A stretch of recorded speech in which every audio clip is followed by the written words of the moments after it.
Hello, good people of YouTube. Mountbatten here, and today, as you can tell by the title of this video, we're going to be talking about the lovely Tier 9 French battleship Alsace, or Alsace, depending upon who you ask. But this is by far the best French battleship in the game, at least in my opinion, for several reasons. And the match you're watching right now, some things to know. I am currently in a division with Super and RNGbus, and we are in Discord communicating on comms, and we're not really going hard or anything. What we're doing right now is we're just trying to get our naval battles done. Naval battles, for those of you that don't know, it's a certain series of objectives that you have to do. It's part of clan battles. Winner of naval battles, it's you get a bunch of oil out of it, and you basically, well, now they changed it to where you have to get so many ribbons with said ship of said nation and said class. The one that I'm working on right now is French battleships, and I'm supposed to get 200 hit ribbons with a French battleship. And it doesn't have to be just from the main battery guns. The secondary battery guns can count as well. So naturally, I thought, what French battleship has really good secondary guns? The Alsace. So that's why I am in her. RNG is also in the Jean Bar, just trying to kind of like double down on it as well, because Jean Bar does have good secondaries, and of course with the reload booster, the sky's the limit sometimes. So we aren't really going hard on anything. I'm really just here to farm secondary hits and such. So that's what we're doing in the game right now. So the Alsace, I have a full secondary build on her. Here is my commander build, and here is my module build. So don't have a 19-point captain on her just yet. I don't have superintendent. That's the last skill I am working on, but I do have my basic secondary build on the Alsace. Same thing that I would have on a German battleship, because the Alsace is just so good with the secondaries and brawling and such. Now, she isn't as good as a German battleship for brawling, because again, French armor, sometimes it's fantastic, sometimes it's really trolly. And the secondary, she does have a lot of them. They do reload very fast, but they don't have the same level of penetration that the German secondaries do. They are much, much better at dealing with destroyers and light cruisers, while the Germans are kind of an all-around just, ball of death for anything. But the Alsace can go pretty hard on another battleship because of its main battery guns. She has 12 15-inch guns with French velocity and French pin, which means against well armored ships like battleships, when these shots connect, it's an absolute god slap to them.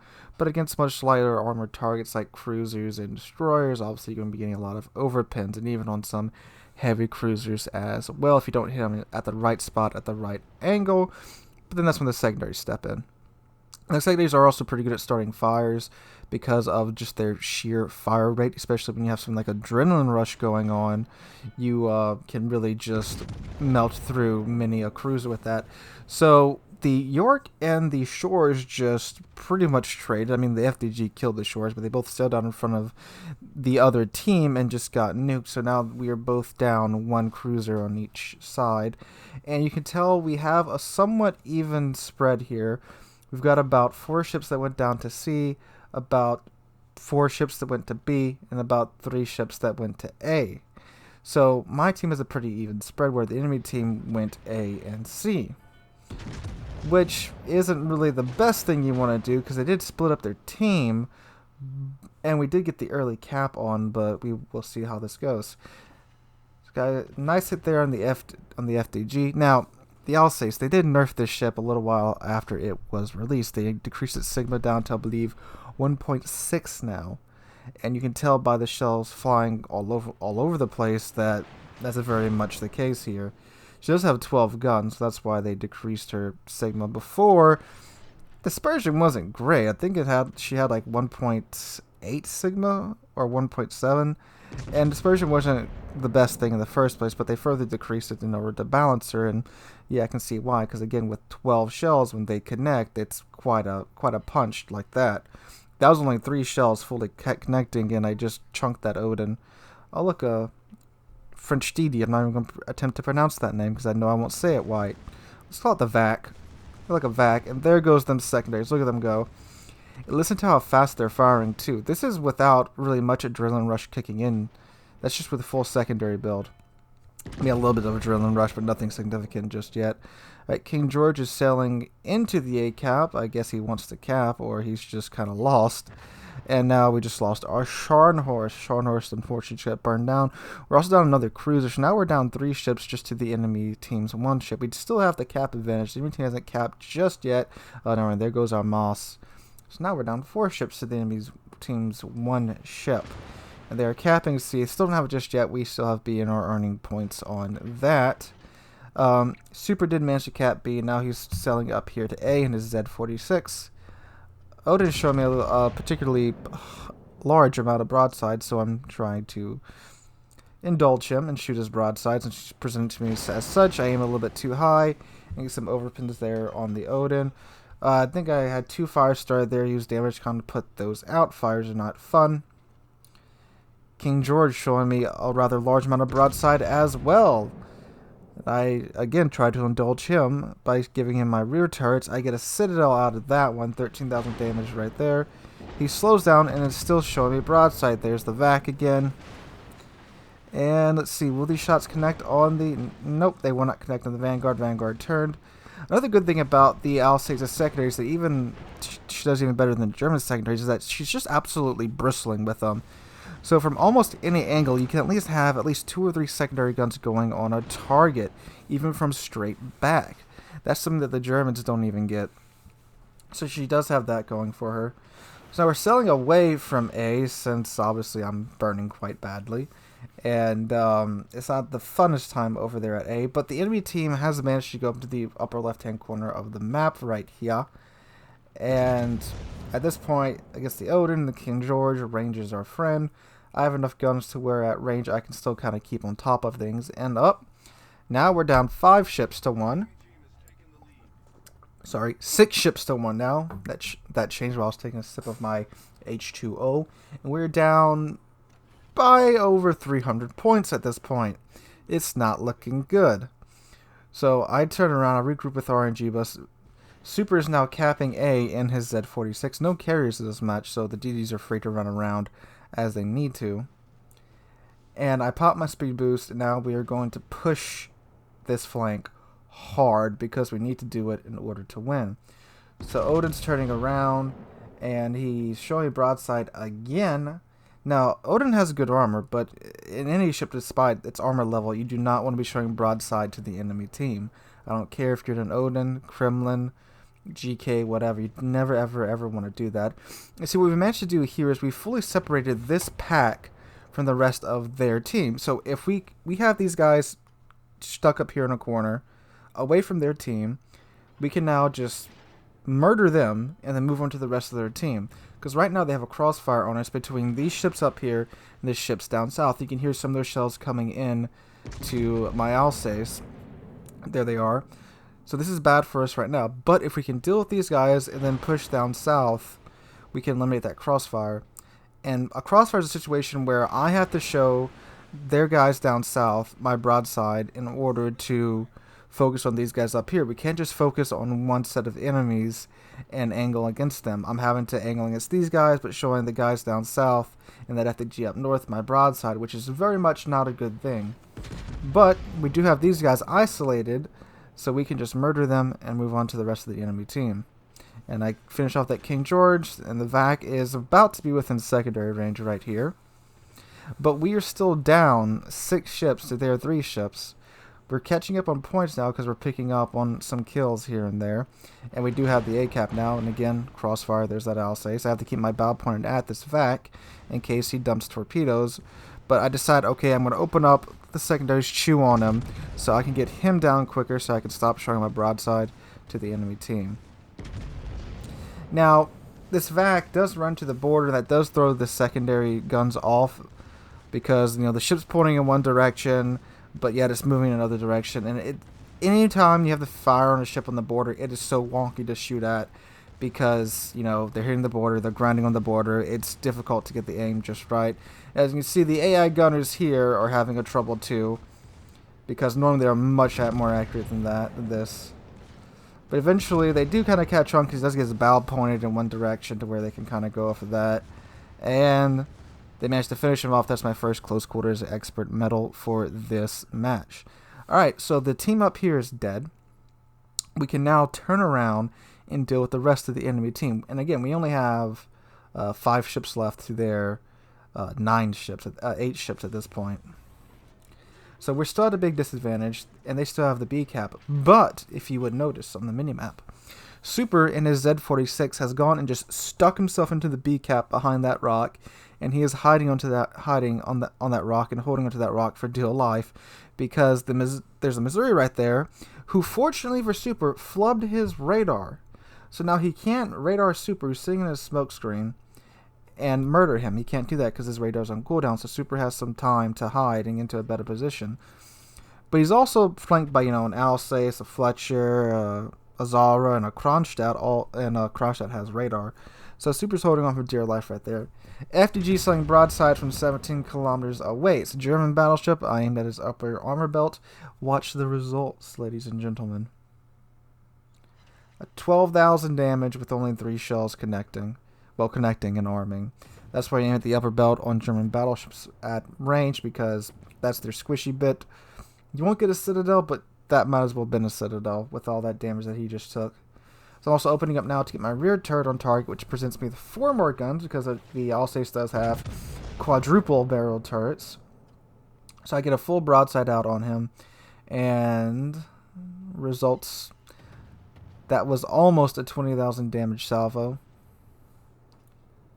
And he's opening back on me. My secondaries are now on the other Alsace, because this FDG, again, we're on comms. So I'm talking to RNGBus right now. RNGBus already has this guy in his sights, and he's about to fire on him with his Jean Bar. So I then turn my attention to the Alsace, since, again, I am trying to farm secondary hits this battle anyway. I need 150 to complete the naval battle mission. There you go. RNGBus has taken out that Jean Bar. And now I'm letting my secondary just chew into this other Alsace right now, who is focusing on the Odin in front of me. There's a Udachi, the Tier 7 Japanese premium ship, which is apparently a monster in World of Warships Legends, but in World of Warships PC isn't that fantastic.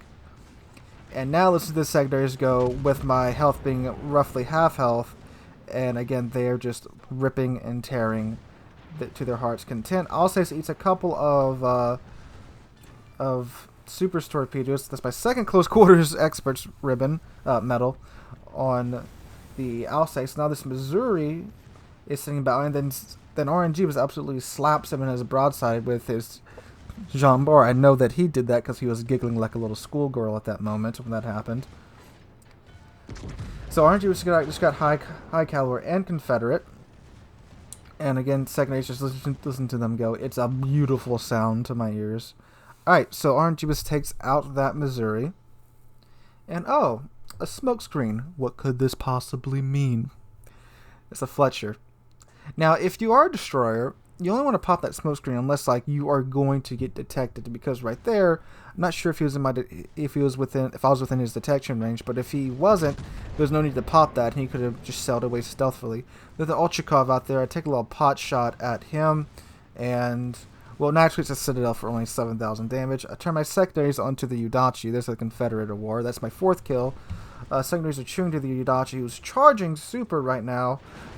Get the Udachi, get Kraken Unleashed, my 3rd close quarters expert medal for this match. Fletcher sets 2 fires on me. I put those out. Now I am undetected, and I'm going to start maneuvering here because Fletcher has torpedoes, and if he launches them according to my last known path, obviously he'll probably hit me. But if you move around a little bit, play with the throttle, just maneuver some, and I'll throw off his torpedoes. That's what I'm trying to do here right now, and then just still charge the smoke with my bow, because that will present to him the smallest target area for his torpedoes. And unfortunately, Super just got taken out by the Kronstadt, and now we have the ship advantage. We went from going 6 ships down to now we have a 1 ship advantage on the enemy team. Now I am out of heals, and my damage comes on cooldown, so if he hits me with a torpedo, the flooding's going to stick for a while. There's the Fletcher. I launched my fighter planes there so they would spot him, and luckily they did. It's a nice little... It's like the poor man's radar. Very short range, but it also works, as you're seeing here. So I'll take a pot shot at him here, and he wasn't detected long enough for me to get it for me to click on him the first time, but now I have clicked on him with my manual secondaries, and now the secondaries would do their work. Note, I'm not opening up here because obviously I don't want to present a greater profile to the torpedoes, and lo and behold, there are the torpedoes. I'm bow in, 8-1, 8-2, 6 seconds left on my damage con, and I can stop that flooding, so no big deal just yet. So, enemy ships left alive are the Kronstadt now, and he just took out RNG, I give him my rear turrets, hopefully to save RNG-bus, but obviously I'm a bit too late for that. Sorry, RNG-bus. Dispersion was absolutely atrocious. Still get 1 pin on the Kronstadt. And Kronstadt's the old Tier 9 Russian supercruiser, for those of you that don't know what that is. The original supercruiser, the first ever supercruiser added into the game, was pretty decent back in the day, but has been kind of overshone by the recent supercruisers especially. Still a tough little boat as you're watching here. Odin, which is basically a supercruiser, has now approached Kronstadt. Kronstadt has like a 20,000 health advantage on the Odin. That's funny. They're beating this absolute snot out of each other. Odin's down to 1,900 health. Kronstadt's at 5,000 health. And Odin is giving his broadside though. And ooh, Kronstadt gets the Odin, but Odin trades on the Kronstadt. So, that was an amazing game in the Alsace that I wasn't even trying to go for. We were just playing for fun to do naval battles. We managed to turn that game around, and you can see myself, Super, and RNG-bus, we were in the top 3 on the team. An amazing game. I managed to secure 6 kills, and I think RNG-bus, I'm not looking at the end screen right now. I think RNG-bus managed to secure like 3 or 4 himself. And Super, unfortunately, didn't get any kills, but he well earned his spot there with all the capping and spotting and just harassment of other ships that he managed to get done. So just a wonderful game, an absolute fun game. 4 close quarters medals, Kraken Unleashed, Dreadnought, and Confederate. What more can you ask for in a random battle? It's a fun match. I want to share that with you guys. And again, just share my love of the Alsace. So if you are grinding up the Fridge Battleship line, Alsace is definitely the highlight of that line. The Republic's a pretty good ship, but Alsace, I just love the thing so much. It's such a fun ship to play, as you guys saw. Anyway, guys, hope you enjoyed that video. If you did, please drop a like, leave a comment, and subscribe. We're on our way to 15,000 subscribers, and we are getting very close to that goal. I cannot thank you guys enough for that. Hope you're having an amazing day, and hope to catch you guys in the next one.